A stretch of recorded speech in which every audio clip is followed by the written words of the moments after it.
네네. 앉으세요. 근데 이거 이 화면에서 어떻게? 저거 보고 해야 돼. 내리 있는 것도 이걸로 해야 되나? 이걸 안 되네. 네네 이렇게 전체 화면. 옆에 옵션 누르시고 발표 누르시면 되나? 네. 저는 이제 비조 박민영이고요. 2장 리액트 핵심 요소 깊게 살펴보기 이 부분 발표를 진행하도록 하겠습니다. 일단 목차고요.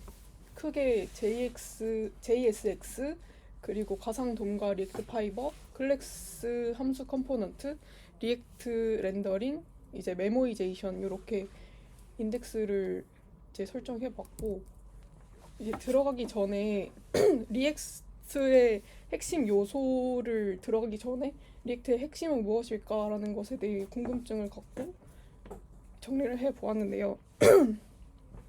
브라우저의 돔을 바로 값으로 UI를 표현하는 것이고, 이제 화면에 표시되는 UI를 자바스크립트의 문자열 배열 등과 마찬가지로 값으로 관리하고, 이런 흐름을 효율적으로 관리하기 위한 메커니즘이 리액트의 핵심이라고 책에 나와 있습니다.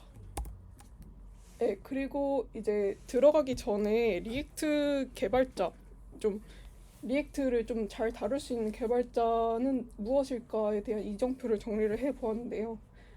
이제 얼마나 작은 단위로 쪼갤 것인지, 어떻게 재사용 컴포넌트를 만들 것인지 아는 개발자, 그리고 스테이트는 이제 가상 도움 내에 여러 곳에 존재할 수 있는데 이를 어디에 위치시킬지 아는 개발자와, 이제 스테이트가 변경되었을 때 어떤 부분이 리렌더링 되어야 하는지 아는 개발자, 이렇게 정리를 해보았습니다.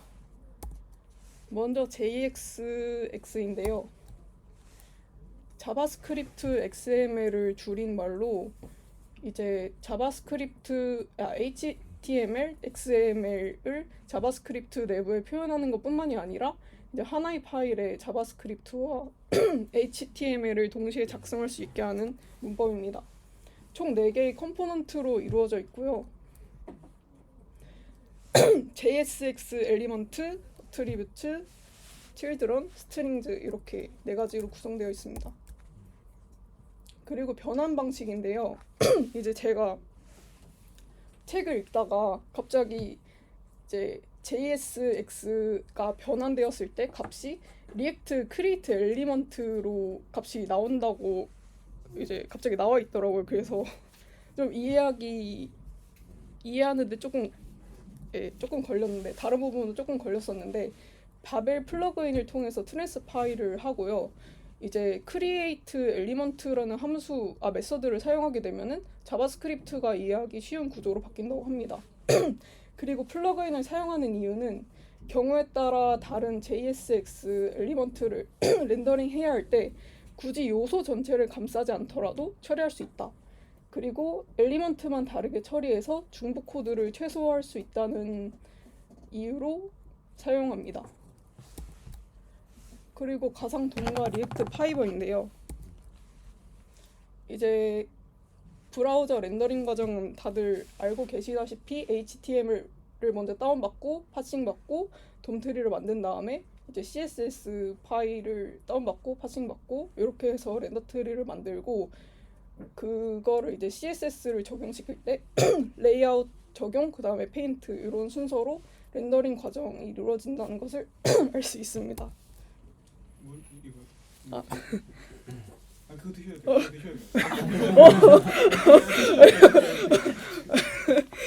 물 별로 없어서.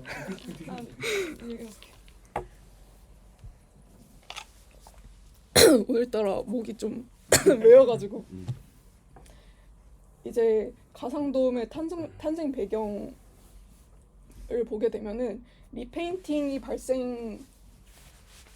이제 돔 변경 일어나는 요소가 다수 발생해서 그런 부분이 이슈가 되었다는 것이랑, 이제 개발자 측면에서 돔의 모든 변경 상황 관리가 어렵다는 측면, 그리고 이제 리액트가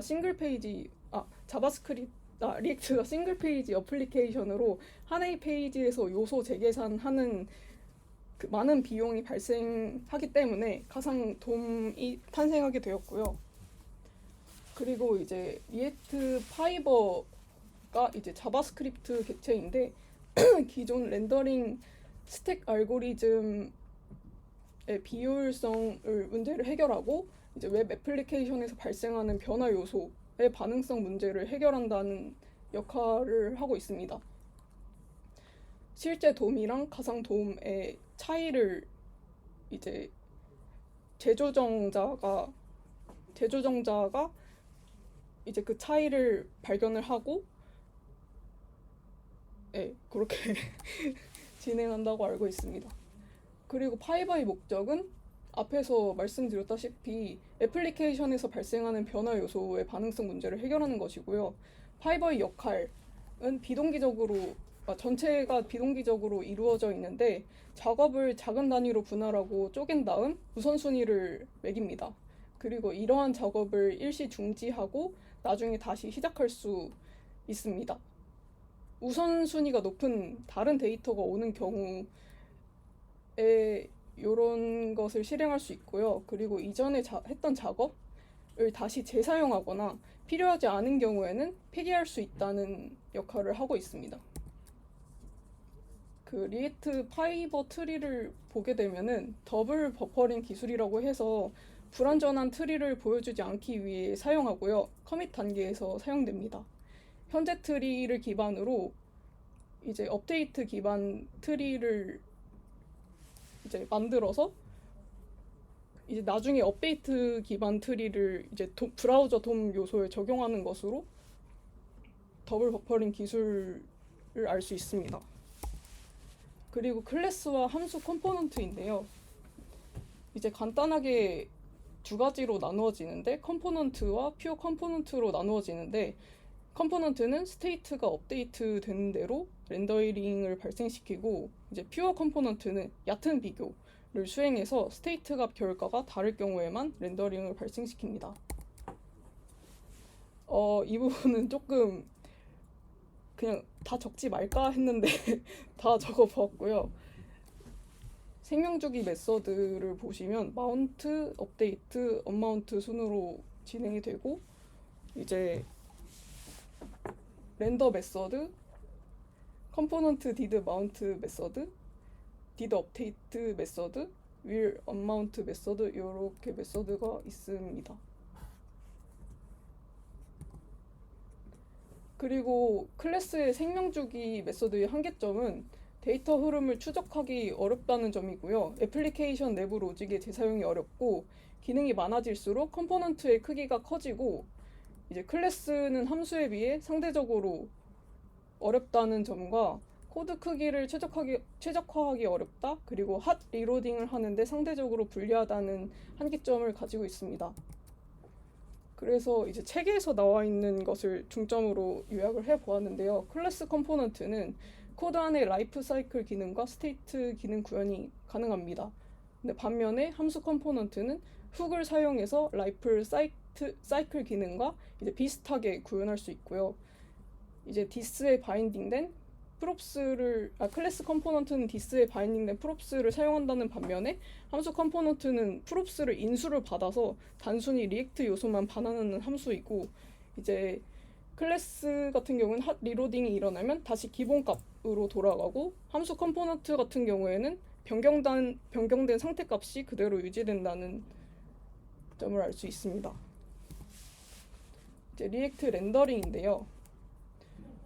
언제 발생할까를 보면은 최초 렌더링과 이제 리렌더링 이렇게 나누어지는데 리렌더링을 보면은 클래스 컴포넌트 이제 set state가 실행되는 경우 이제 force 업데이트가 실행되는 경우가 있고요.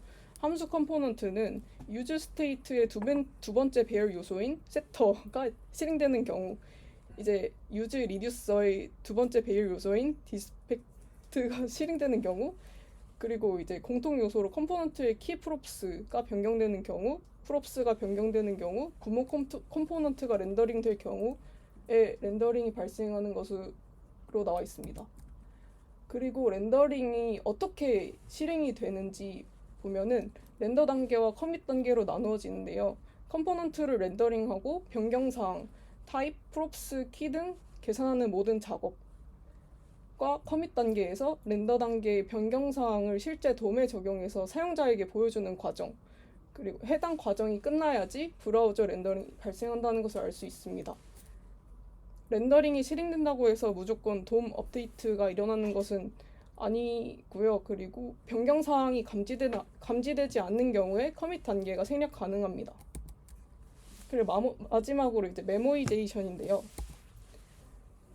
이제 언제 메모이제이션은 이제 리액트에서 발생하는 렌더링을 최소화하기 위해서 사용된다고 이제 많은 개발자분들이 알고 계신데 정확히 언제 사용되는 것인지에 대해 이제 갑론을박이 있고 이제 명확하게 답변이 어렵다는 것에서 이제 신중히 사용하자와 모조리 사용하자로 나누어져 있는데 먼저 신중히 사용하자에서는 메모이제이션도 비용이 발생한다.